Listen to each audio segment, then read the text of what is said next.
I will tell you the truth about the pendant now, because I have carried it long enough. 7 years is a considerable time to hold another man's secret. I have carried heavier things, the weight of a dukedom at 23, a dead father's debts that took 4 years to clear, the kind of reputation that arrives before you do and sends the room slightly sideways when you enter.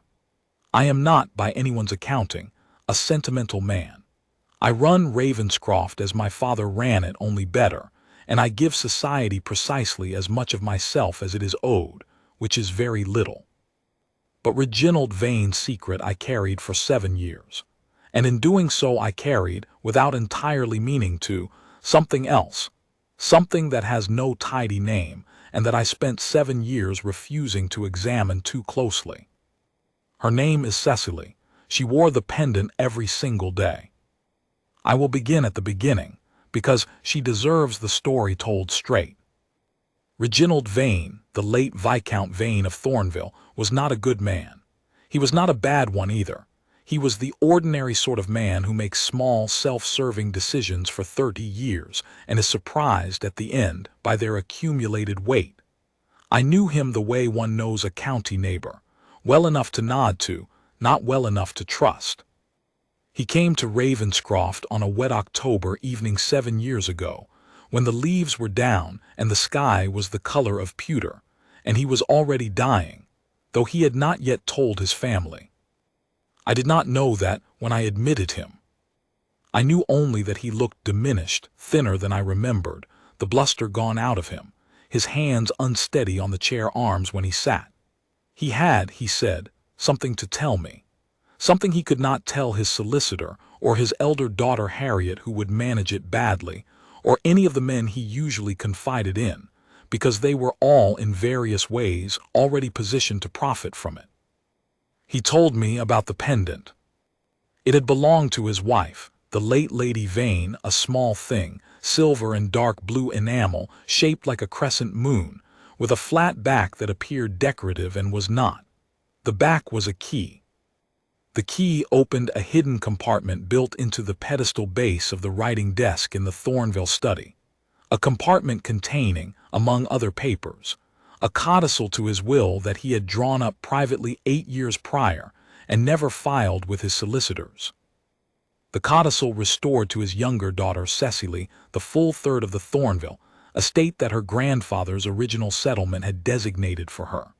Reginald had, in a moment of financial pressure 6 years before that, redirected the income from that third to service a debt he was ashamed of, and had never corrected the legal record. The codicil was his correction. If it was found and filed before his death or within the probate window, Cecily would receive what she was always owed.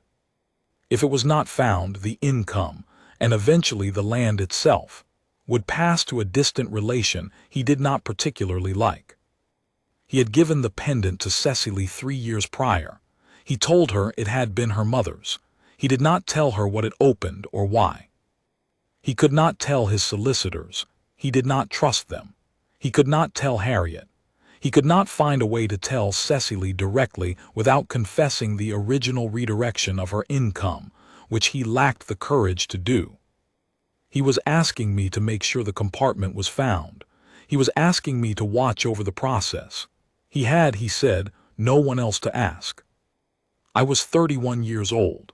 I looked at Reginald Vane, who was dying in my library chair and had no one better to ask than me, and I said yes. He died 6 weeks later. Cecily was 22. I went to Thornville for the funeral. I remembered almost nothing about it except 2 things, the cold and her. She stood at the graveside in a plain gray dress, not black, which told me the mourning clothes had not yet arrived, or had not been budgeted for, with her hands folded in front of her and her face entirely composed. She was not weeping. She was not performing grief for the assembled county. She had her mother's pendant at her throat, the silver crescent visible against the gray wool, and she was simply present, contained and clear-eyed and quite alone. Harriet, 2 years older, stood 2 steps away and had not once looked at her sister. I knew then, without anyone telling me, that the estate settlement would be managed by people who were not interested in Cecily's interests. I was right. Reginald's solicitors moved through the probate with an efficiency that suggested they already knew what they expected to find, which was to say, not a codicil. The study was catalogued. The desk was listed. Nothing hidden was found because no one who knew to look had looked.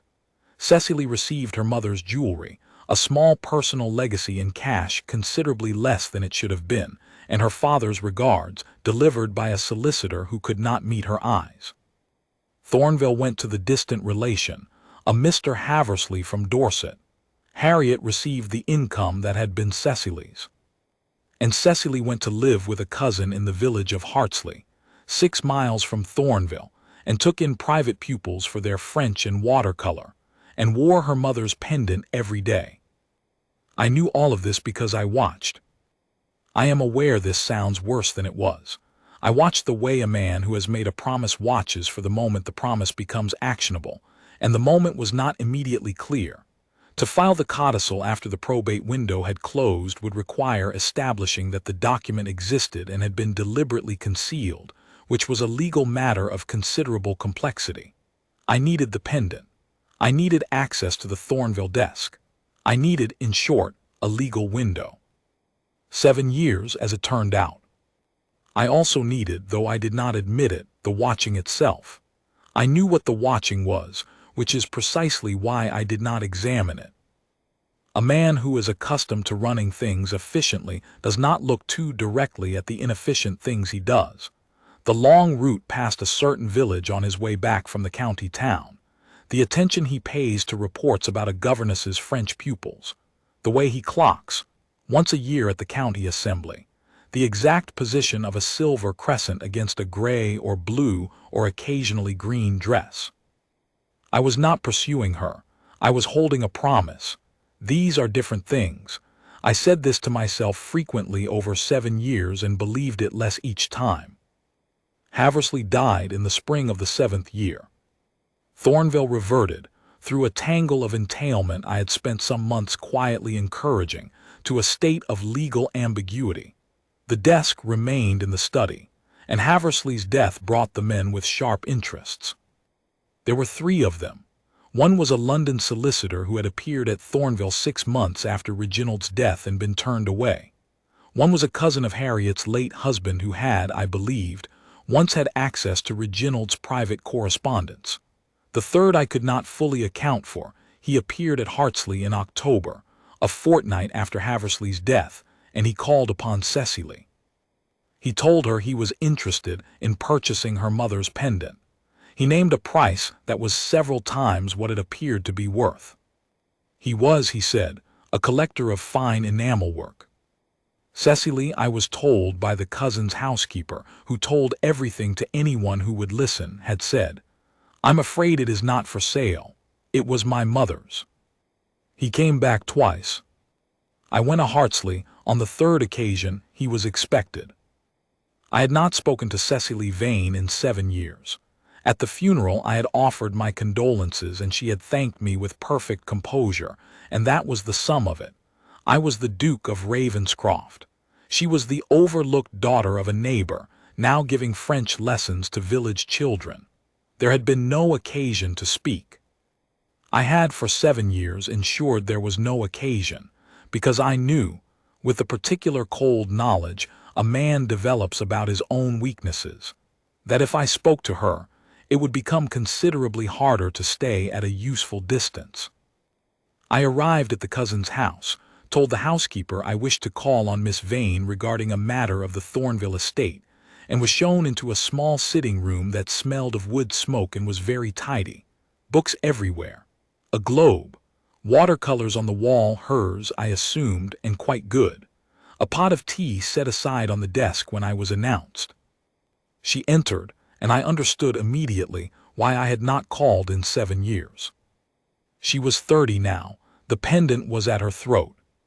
Her eyes were the color of autumn water, not quite blue, not quite gray, and they regarded me with an attention that was entirely unperformed and slightly unnerving, as though she had already decided not to be impressed by the dukedom, and was simply waiting to see what I was actually like.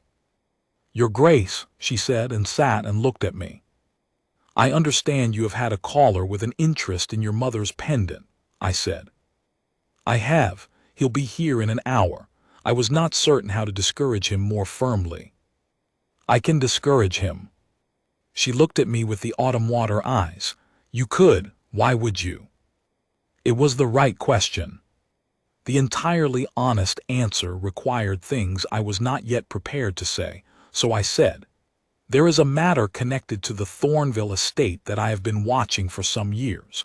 Your pendant may be relevant to it. I would prefer that it remain in your possession until the matter is resolved. She was quiet for a moment that was longer than most people would have allowed. Then, how long have you been watching this matter? 7 years. Ah, she said, and then, you had better stay for tea and tell me what you can. The man arrived at 4 o'clock and found me in the sitting room and left within 5 minutes. I did not raise my voice. There are advantages to a reputation. When he was gone, Cecily poured the tea with a steady hand and said, he'll come back with someone worse. He will, I'll make arrangements. She touched the pendant once, her fingers resting against it briefly, taking stock. Will you tell me what it opens? Not yet, I said, soon. It was the wrong answer. She set down her cup with the precise economy of a woman who has noted an evasion and is choosing not to make a scene about it. Will you come to Ravenscroft? I said. You and your cousin. I can better ensure your safety there while the legal matter is resolved. She weighed this, I could see her doing it, with the careful stillness of someone who has learned not to assume offers are disinterested. For how long? A fortnight. Perhaps 3 weeks. And at the end of it, you'll tell me everything. At the end of it, I said, I will tell you everything. She came. I had not had a guest at Ravenscroft in 2 years. The cousin, Mrs. Aldford, required warmth and attention, and had opinions about the dining room temperature that my housekeeper bore with professional grace. I was barely aware of Mrs. Aldford. I was aware of Cecily in the way that a man who has kept very still for a long time is aware of the thing he has been keeping still about. She explored the library on the first morning. I found her there before breakfast, standing in the east aisle with a volume of natural history open in her hands, reading in the gray November light with the focused stillness of a person who has learned to take pleasures where she finds them and not waste them in self-consciousness. She did not startle when I came in. You have 3 copies of this, she said without looking up. 2 of them are better editions. My grandfather bought duplicates. He was afraid of losing things. She looked up then, a brief flicker of something genuinely interested. Was he? He was also afraid of the sea and of his elder brother and of running out of good Madeira. He was, in all other respects, a formidable man. She almost smiled, not quite. She had a way of almost smiling that was more arresting than the smile itself would have been, because it meant she was deciding whether the thing was actually worth it. You're nothing like him, I take it. I am afraid, I said, of very little. I should have stopped there, I said, or so I thought. She looked at me steadily. The library was quiet. Then she set the book back on the shelf and said, I'll have breakfast now, I think, and left. I stood in the east aisle for some time after that, looking at the shelf, understanding something I had spent 7 years not understanding. The fortnight passed in a manner I had not anticipated and cannot entirely account for. She wrote in the mornings when the weather allowed, better than I expected, which I should have stopped being surprised by. She read in the afternoons. She played the pianoforte after dinner with a quiet competence she offered without performance. She played because she wanted to, stopped when she had had enough, and did not glance around the room to see if anyone was watching. She asked my land steward questions about the drainage system that made the man blink and me privately glad. She did not ask again about the pendant. She had said she would wait 3 weeks, and she waited. I was less composed than I had been in some years. I had arranged my life along lines that suited a man who preferred clarity. Cecily was not complicated. She was actually quite clear, which was part of the difficulty. She was clear about what she thought, what she wanted, what she found interesting, and she did not pretend otherwise for the sake of making me comfortable. A man accustomed to people arranging themselves for his convenience finds this either irritating or very appealing. I found it, to my considerable inconvenience, the latter. On the 12th day, I happened to arrive at the breakfast room a few minutes early and found her already there, standing at the window with a cup of tea, looking out at the frost on the south lawn. She did not turn when I came in. I stood in the doorway for a moment longer than I should have. On the 14th day, she came to find me in my study, knocked, waited to be admitted, entered with the straightforward air of a woman who has a question and intends to ask it. "The watercolor in the corridor," she said. "The one of the estuary. Who painted it?" "My mother." She turned and looked at the painting she had apparently just come from. She was very good. She was. She gave it up when she married. My father did not think it a suitable occupation for a duchess. Cecily turned back to me. There was something in her face, not sympathy exactly, something quieter and more considered. How much did she mind? I had never been asked this. I said after a moment, "Very much, I think." Though she never said so. Cecily nodded, as though this confirmed something she already suspected. "People give up a great deal," she said, "to become what other people need them to be." She looked at me directly, as she always did, without flinching. "I have spent 7 years not doing that. It is not comfortable, but I find I cannot give it up."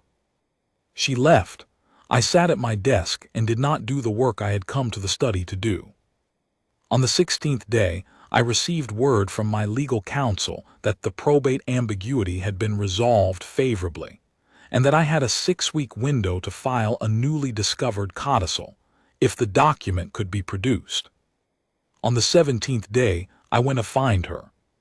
She was in the walled garden despite the cold, walking the perimeter path with her hands in her coat pockets and her breath making small clouds in the November air. I walked beside her. She did not ask why. We made one full circuit in silence. Then I said, "I need to take you to Thornville today." She stopped walking.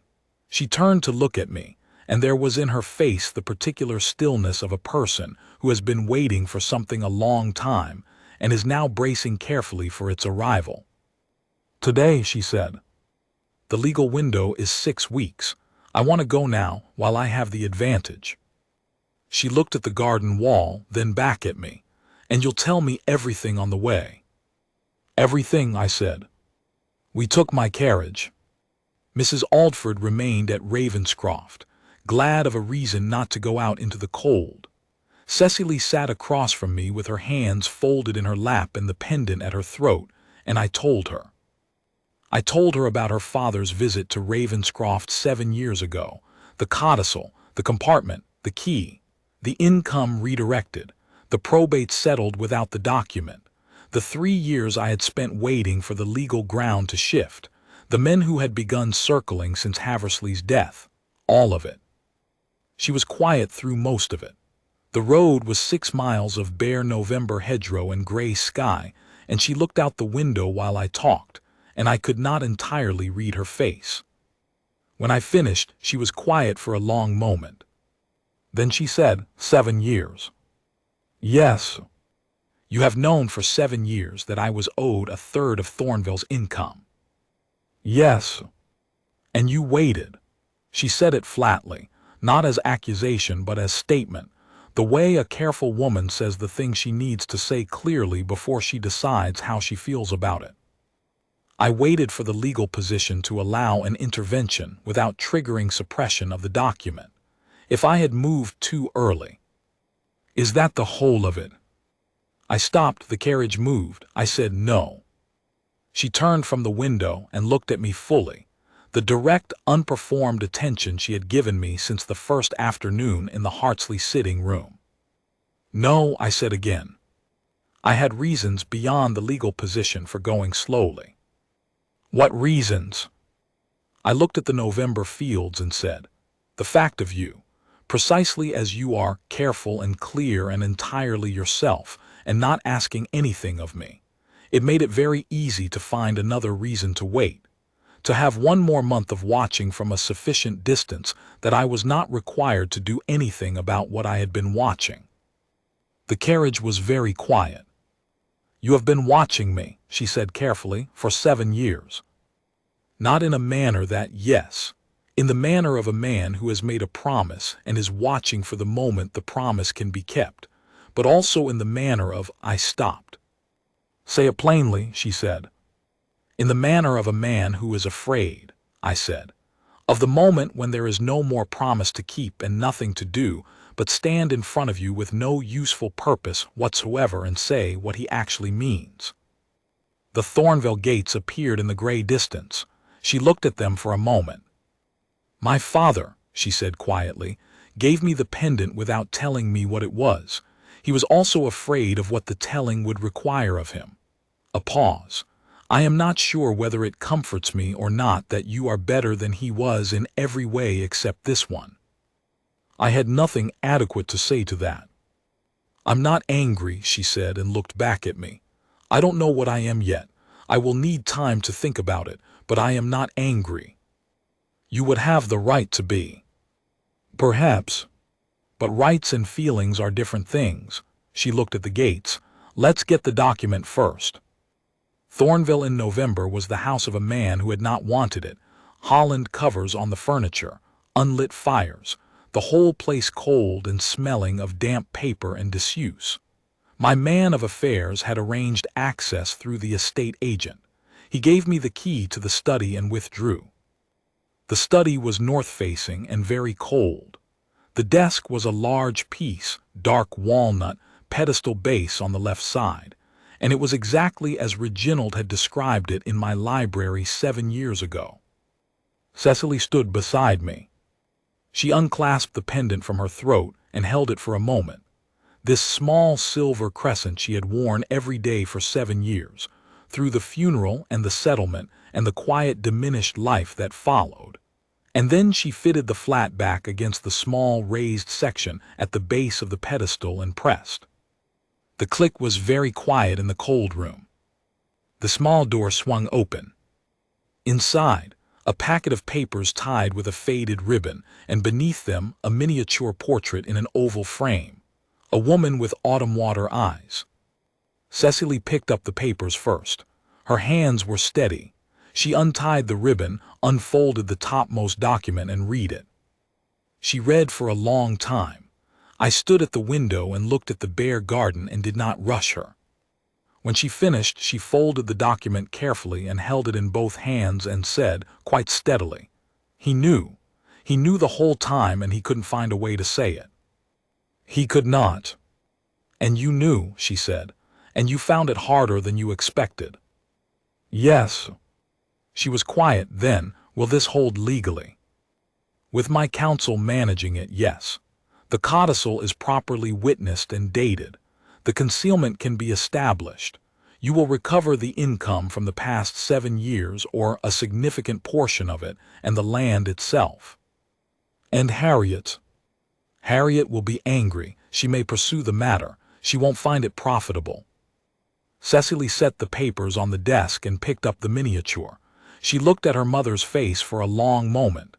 Then she looked at me. "What was it," she said, "that you have been afraid of?" I was at the window. The garden was gray.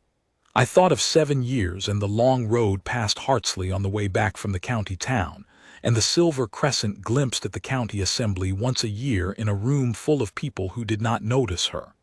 And I thought of the library in the early morning, and the almost smile, and the conversation in the study about a painting given up. "Losing the right to concern myself with you," I said. "Once you knew about the document, once I had done what I promised your father, I would have no more reason to be in your vicinity, no more occasion to ensure your safety, no more—" I stopped. She waited. "No more of you," I said, "at whatever distance, in whatever limited capacity. Just none." She was quiet in the cold room. "That," she said at length, "is the most backwards piece of reasoning I have ever heard from a grown man." "I know." You stayed away from me for 7 years in order not to lose me. In a manner of speaking, it does not speak well of your general reasoning. No. She set the miniature down. She crossed the room, it was not large, and stood in front of me and looked at me with the same direct attention she had given me since the first afternoon in Hartsley. The autumn water eyes, not afraid. She had never been afraid of me. I had found this over the years both exasperating and the finest thing I had encountered in a long time. I am going to need some time, she said, to be appropriately furious about the 7 years. That is entirely fair. And I am going to need you to not manage the pace of things while I am being furious. Agreed. And after that, she said, with the almost smile, the real one this time, the one that had decided the thing was worth it, I think you should ask me properly. I don't deserve it. No, she said, but I have spent 7 years being given less than I was owed, and I think I am rather done with that. I asked her properly. Right there in her father's cold study, with the codicil on the desk and her mother watching from the oval frame and the gray November sky beginning, improbably, to clear. She said yes. My legal counsel filed the codicil before the month was out. Harriet contested it for 7 weeks and then was advised to stop. The 3 men with the sharp interests withdrew at intervals. The last one required a letter from my man of affairs that I did not read before he sent it but trusted had been effective. Cecily did not return to Hartsley. We were married on a morning in January, with frost on the grass and fires lit in every room, and Mrs. Aldford weeping with thoroughgoing pleasure in the front pew. The county attended in considerable numbers, which surprised no one. A duke's wedding draws the curious regardless of the circumstances. The circumstances were, by then, the subject of a great deal of county discussion, most of it accurate. The part they discussed most was the 7 years. I was not in their accounting presented in a flattering light, and they were not wrong. I had known about a woman's inheritance for 7 years and had, in addition to the legal delays which were real, contrived to go slowly because I was afraid of the moment when I would have to account for what I actually felt. A man who prides himself on clarity had been, in the one matter that most required it, thoroughly unclear. Cecily said once, a few months after the wedding, that she understood the 7 years better than I perhaps gave her credit for. We were in the library, her preferred place in the house, which she had rearranged considerably to her own satisfaction, relocating the better editions of the natural history volumes to where she could reach them without a step stool. She was reading. I was watching her read, which was something I did a great deal, and which she tolerated with the equanimity she brought to most things. You were waiting, she said without looking up, for the ground to be solid enough to stand on. I was being a coward. That too, she turned a page. But people are rarely only one thing. You were keeping a promise and you were waiting for the legal moment and you were being afraid all at the same time. People are built that way. You are not particularly like that. She did look up then. I have had 7 years of practice in not having the luxury of it. It was said without bitterness, which made it considerably worse to hear than bitterness would have been. I said, I know, I am sorry for the 7 years. I know you are. She looked at me for a moment with the autumn water eyes. I was not given easy years, but they made me very clear about what I wanted and what I would not accept and what was actually worth having, so I cannot entirely regret them. Even the pendant. Especially the pendant. She touched it, the silver crescent at her throat as it always was. It was my mother's. It was my key. Now it opens nothing that needs to stay hidden. She went back to her book. I sat across from her in the library that had been my grandfather's and my father's and was now, quietly and irrevocably, hers as much as mine, and I thought about all the years I had spent being afraid of exactly this, of the moment when there was nothing between us and the plain fact of it. No promise to keep, no legal matter to watch, no useful distance. Just this, Cecily reading in the east light with the pendant at her throat, and my grandfather's books rearranged to her satisfaction, and the frost on the south lawn outside the window. I had spent 7 years, on balance, being rather foolish. I have spent every day since being grateful, in the quiet, private, somewhat astonished way of a man who did not expect to be given this and knows better than to take it for granted. She wears the pendant still. I have never been a sentimental man. I have been, since that January morning, a grateful one, and there is no distance left between us at all.